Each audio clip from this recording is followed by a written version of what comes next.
మొదటి విషయం, నీ బిడ్డలకి, నీ భర్తకి, నీ భార్యకి నువ్వు చెప్పవలసిన విషయం ఏంటంటే, దేవుని విషయంలో చాలా సీరియస్గా ఉండాలి, నేర్పించాలి.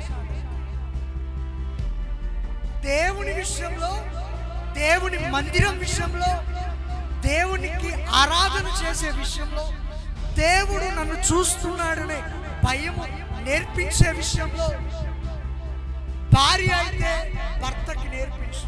నీ భర్తకు తెలియదు.